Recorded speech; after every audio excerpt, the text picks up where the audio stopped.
आउज़ुबिल्लाहिमिनश्शैतानिर्रजीम बिस्मिल्लाहिर्रहमानिर्रहीम।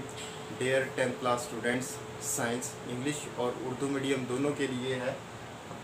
तो एक्सरसाइज जो है हमारे पास 3.2 डायरेक्टली प्रोपोर्शनल और इनवर्सली प्रोपोर्शनल होता क्या है। डायरेक्टली प्रोपोर्शनल बेटा वो होता है अगर एक क्वांटिटी में इंक्रीज़ आ रहा है तो दूसरी क्वांटिटी उसके साथ रिलेट करती है, अगर तो सेम उसी रेशो से उसमें भी वो क्या हो इंक्रीज़ आ जाए उसी रेशो के साथ, उसको कहते हैं डायरेक्टली प्रोपोर्शनल।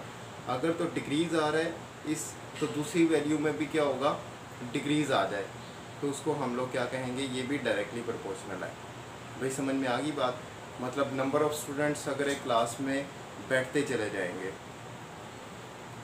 जैसे जैसे स्टूडेंट्स आते जाएंगे वैसे वैसे नंबर ऑफ़ चेयर्स की भी ज़रूरत पड़ेगी। तो स्टूडेंट्स की तादाद बढ़ती जा रही है, तो वहाँ पे क्लास में रखते हुए जो चेयर्स हैं उनकी भी वैल्यूज़ जो क्वांटिटी है वो बढ़ती चली जाएगी। ये एक दूसरे के साथ डायरेक्टली प्रोपोर्शनल के साथ लिंक करता है। अगर नंबर ऑफ़ स्टूडेंट्स कम है तो चेयर्स भी ऑब्वियसली कम ज़रूरत पड़ेगी। तो एक चीज़ के बढ़ने से दूसरी चीज़ बढ़ जाए, एक चीज़ के कम होने से दूसरी चीज़ कम हो, तो ये डायरेक्टली प्रोपोर्शनल है। मतलब एक चीज़ के बढ़ने से, अगर ये x है तो इधर y है, एक चीज़ के बढ़ने से दूसरी चीज़ बढ़े तो ये क्या है डायरेक्टली प्रोपोर्शनल। या इसको हम लोग क्या बोलते हैं, उर्दू में इसको कहते हैं तनासुब रास्त। बहुत आसान है, कोई मुश्किल नहीं है इसमें। और अगर एक वैल्यू में डिक्रीज़ आ जाए दूसरी प्रोपोर्शनल में वो वैल्यू भी क्या हो जाए डिक्रीज़ हो जाए, तो उसको भी हम लोग तनासुब रास्त कहेंगे। ठीक है बेटा। अगर तो इनवर्सली प्रोपोर्शनल क्या होता है,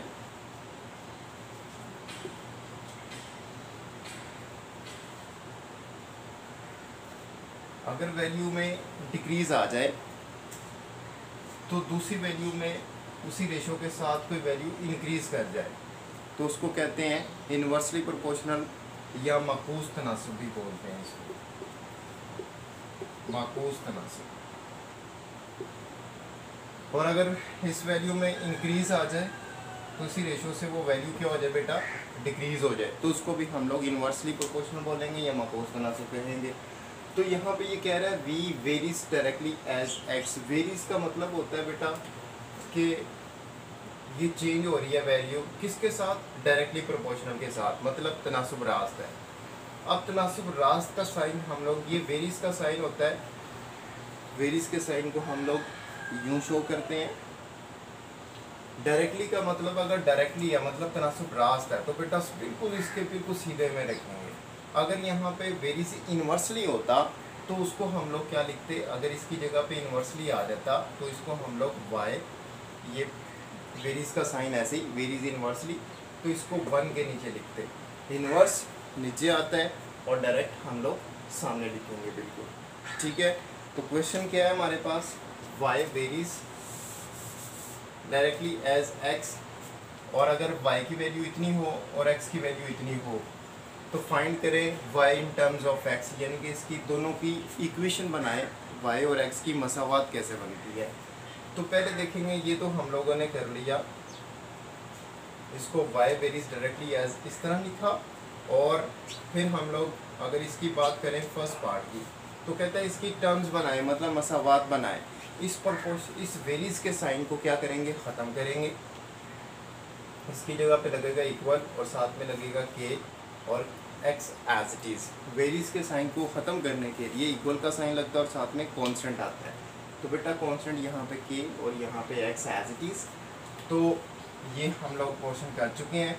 अब जो बेटा पहली वैल्यूज़ होती हैं ना वेरिएबल्स की, जो पहली वैल्यू दी होंगी, पहली वैल्यू मतलब y यहाँ पे और x यहाँ पर है, तो y की वैल्यू भी गिवन है और x की वैल्यू भी गिवन है। ये क्यों गिवन है, ये k की वैल्यू फाइंड करने के लिए। सबसे पहले हम k की वैल्यू फाइंड करेंगे। y कितना है 8, k as it is, x कितना है 2, 2 मल्टीप्लाई आके डिवाइड हो जाएगा 2 4, ये तो k की वैल्यू निकल आई हमारे पास। अब हम लोग ये पोर्शन करने जा रहे हैं सेकंड पार्ट। कहते हैं y की वैल्यू फाइंड करें अगर x हमारे पास 5 है तो बेटा आपने इक्वेशन को अगेन लिखना है यहाँ पर सेकेंड पार्ट करने के लिए। y इज इक्वल टू के एक्स, तो बेटा किसकी वैल्यू फाइंड करनी है, y की, तो y एज इट इज रहेगा। के हम लोगों की वैल्यू क्या आ गई 4, जो हम लोगों ने यहाँ पे कैलकुलेट की, और x कितना है हमारे पास 5, तो हम इसको रिप्लेस करेंगे 5 के साथ, 4 5 the 20, this is the answer of y।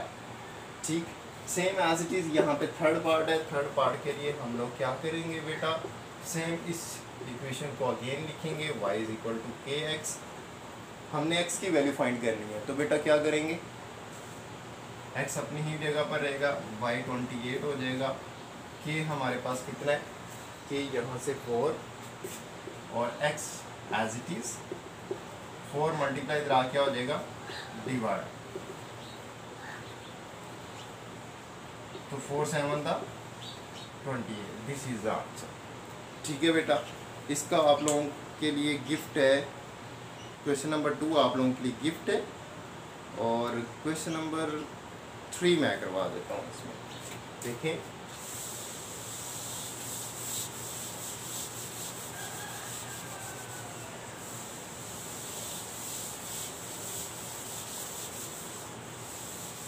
बहुत आसान है, कोई मुश्किल नहीं है बेटा इसमें। Question number 3, R varies directly T,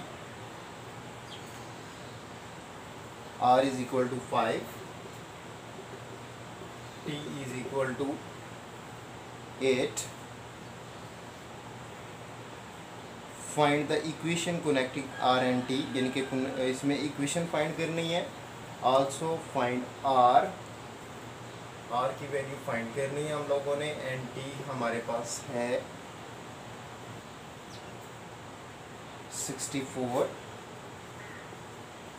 फिर कहते हैं टी की वैल्यू फाइंड करें, और आर हमारे पास है 20।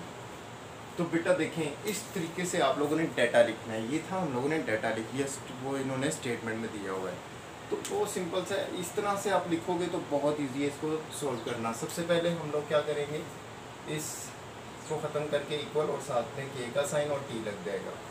अब जो फर्स्ट वैल्यू है आर और टी की वैल्यू दी हुई है, ये के की वैल्यू फाइंड करने के लिए, आर हमारे पास है 5, के एज इट इज़, टी हमारे पास है 8 मल्टीप्लाई इधर क्या हो जाएगा डिवाइड, तो ये हमारे पास अगर कटिंग नहीं होगी तो ये आंसर आ गया के क्या। अब अगेन इसको दोबारा लिखेंगे, R is equal to K T, are की वैल्यू फाइंड करनी है, के हमारे पास है 5/8 और टी बेटा कितना है 64, तो यहाँ पे लिखेंगे 64, इसके नीचे कुछ भी नहीं है, उसके नीचे 1 होगा, तो ये 8 64 से कट हो जाएगा, 8 8 दा 64, 8 5 दा 40, तो this is the answer of R. इसी तरह इसको हम लोग दोबारा लिखेंगे, R is equal to K T, T की वैल्यू फाइंड करनी है और आर हमारे पास 20 है। मेक श्योर बेटा जब हम इसकी बात करेंगे तो सिर्फ इसकी वैल्यूज़ को पिक करना है, ऊपर वाले को इग्नोर कर देंगे, ठीक है। जब इसको पिक किया तो ऊपर वाले को और नीचे वाले को इग्नोर कर देंगे, तो लिहाजा T is equal to R is equal to K T, T की वैल्यू फाइंड करनी है और के हमारे पास है 5/8 और टी एज इट इज़ आ जाएगा, 8 डिवाइड इधर आके मल्टीप्लाई, 5 मल्टीप्लाई और हो गया इधर आके डिवाइड हो जाएगा, तो 5 4 the 20, 4 8 the 32, this is the answer of T. Next question इसका है,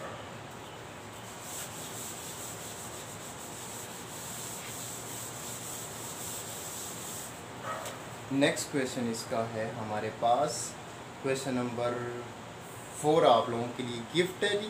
गिफ्ट आप लोगों के लिए कौन कौन सा है, क्वेश्चन नंबर 2 था, क्वेश्चन नंबर 4 है, 3 मैंने करवा दिया और क्वेश्चन नंबर 5 मैं करवा देता हूँ। V is varies R cube, V5 R3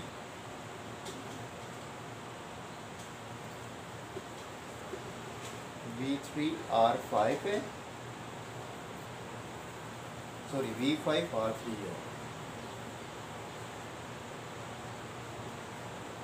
and R find करें, V इज इक्वल टू 65, 625। देखें बेटा, इसमें हम लोगों ने क्या करना है, सेम वही पोर्शन हम लोग करेंगे जी। वेरीज की जगह पे इक्वल टू के, आर कितना है हमारे पास 3, आर की पावर 3, तो v की वैल्यू है 5, ये फर्स्ट वैल्यू k की वैल्यू फाइंड करने के लिए है, तो v हमारे पास 5, k as it is, R हमारे पास कितना बेटा 3, तो 3 का क्यूब, 3 का क्यूब का मतलब क्या, 3 को 3 टाइम लिख के मल्टीप्लाई करेंगे, तो 27, 27 मल्टीप्लाई ला क्या हो जाएगा बेटा डिवाइड, तो ये आ गया हमारे पास k की वैल्यू। अब अगेन इसको दोबारा लिखेंगे, v इज इक्वल टू के आर क्यू, आर की वैल्यू फाइंड करनी है, v हमारे पास 625, k हमारे पास 5/27 और R cube as it is, तो बेटा 27 यहाँ पे डिवाइड करा क्या हो जाएगा मल्टीप्लाई, और 5 मल्टीप्लाई करा क्या हो जाएगा डिवाइड, तो क्या आएगा जी 5 1 5,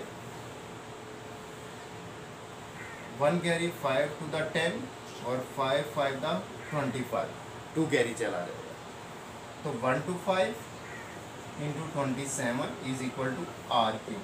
अब बेटा और करें, यहाँ पे आर क्यूब है और यहाँ पे 1 to 5 और 27, अगर 1 to 5 का एलसीएम लेंगे तो 5 की पावर 3 आ जाएगा, अगर 3 का एलसीएम लेंगे तो 3 की पावर 3 आ जाएगी। हम 5 और 3 को करते हैं कंबाइन और इसकी पावर को हम लोग इकट्ठा कर लेंगे, तो यहाँ पे आर क्यूब आ जाएगा, 5 3 था 15, 3। अब देखें बेटा, जिसकी पावर इक्वल हो जाए तो उसकी बेस भी इक्वल हो जाती है, तो बेस यहाँ पे यानी कि पावर क्या है 3, इसकी पावर भी 3 है, और 15 और आर ये बेस आ गई 15, बेस आ गई आर, तो आर की वैल्यू फाइंड करनी थी हम लोगों ने, तो दिस इज द आंसर यहाँ पे आया है। ठीक है, तो बेटा इसके लिए आप लोगों के पास जो क्वेश्चन है वो आप लोगों के लिए गिफ्ट है जी। क्वेश्चन नंबर 6 भी आप लोगों के लिए गिफ्ट है, क्वेश्चन नंबर 6 2 4 फर्स्ट 6 क्वेश्चन आप लोगों के लिए गिफ्ट है, आप लोगों ने करने, उम्मीद है आप लोगों को वेरीज डायरेक्टली समझ आई होगी। तो कल हम मिलते हैं इंशाल्लाह वेरीज जो नेक्स्ट वीडियो में, वेरीज इनवर्सली वो कैसे कैलकुलेट करेंगे। थैंक यू बेटा, अपना ढेर सारा ख्याल रखिएगा, और इसको आप लोगों ने नोट ज़रूर करना है, नीट रजिस्टर के ऊपर प्रैक्टिस आप लोगों ने खुद करनी है, इंशाल्लाह अच्छे से आप लोग कर पाएंगे। नेक्स्ट वीडियो के लिए नेक्स्ट मिलते हैं इंशाल्लाह, अल्लाह हाफिज़।